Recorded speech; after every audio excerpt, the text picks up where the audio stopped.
ఎందుకంటే ఈ కేసులో ఒక 5 ఏళ్ల బిడ్డని వాడికి అసలు ఏం మాయరోగం వచ్చింది, ఏమి దొమ్మరోగం వచ్చింది, వాడికి ఆడోడు బయట కరువై చచ్చారా? ఎంత లోకం మీద ఎక్కడన్నా పోయి పడి చావచ్చు కదా! ఎన్నో బయట డబ్బులు పడేస్తేనో లేకపోతే పెళ్ళాం ఇంట్లో ఉంది కదా! కూతురంటే ఎంత కూతురంటే కూతుర్లు తల్లిని చూసుకునే వాళ్ళున్నారు, చెల్లిని చూసుకునే వాళ్ళున్నారు, అక్కని చూసుకునే వాళ్ళున్నారు, అమ్మని చూసుకునే వాళ్ళున్నారు. కానీ ఒక ఆడపిల్ల మీద, ఒక చిన్న బిడ్డ మీద ఇంత దారుణంగా వ్యవహరించి ఆ పిల్లని ఆ విధంగా చేశాడు అంటే తండ్రితనానికే ఇది మచ్చ తెచ్చినటువంటి దుర్మార్గుడు వాడు. వాడి విషయంలో ఇమ్మీడియట్గా కఠిన శిక్షలు అమలుపరచాలి. దానికి ఇంక ఎంక్వైరీ లేదు, ఏం లేదు.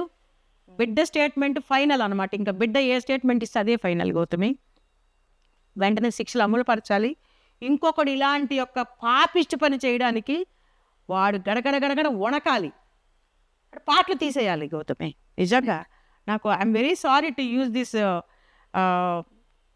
మేబీ ఈ వర్డ్స్ నేను వాడతలేదో కూడా నాకు తెలియదు. అంత కక్ష వస్తుందన్నమాట.